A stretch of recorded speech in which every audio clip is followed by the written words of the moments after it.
Hi everyone, my name is Tiffany Thomas and I am currently doing a business pitch on a halfway house, and the problem that we have in Baltimore City is the high recidivism rates.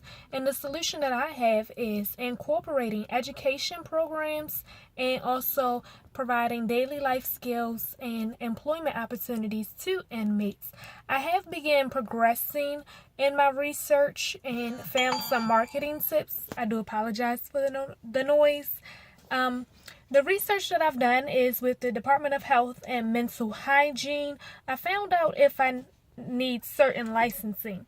Now, if I want to work with the psychiatric or the mental side, I would have to get that extension on my license through DHMH, but I do not have that requirement if I'm not working with someone that requires any psychiatric or mental health situation. I can go through DLLR.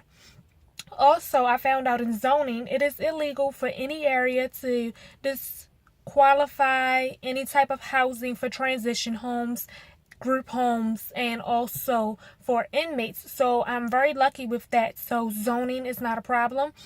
Also, I meet the age requirement, of course, thankfully. Well, I'm only 24.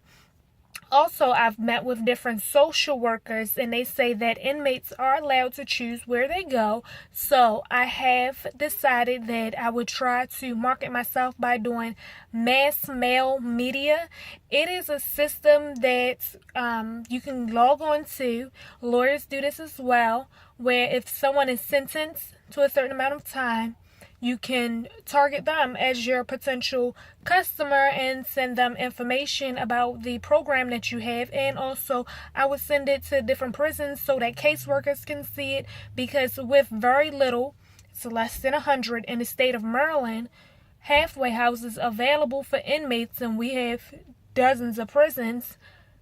I would pretty much fill up pretty quickly, but I want to make a difference. And then some of the requirements that I would have for the education side and employment, I do know of some companies that employ convicted felons such as Amazon and FedEx, but also require GED programs for those who don't have high school diplomas, and potentially require those who do have a high school diploma to continue education courses as well.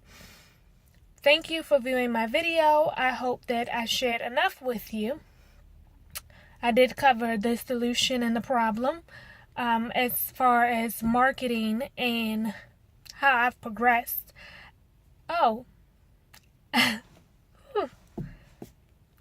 Also, another thing that I would like to address was one of the questions that someone asked last week.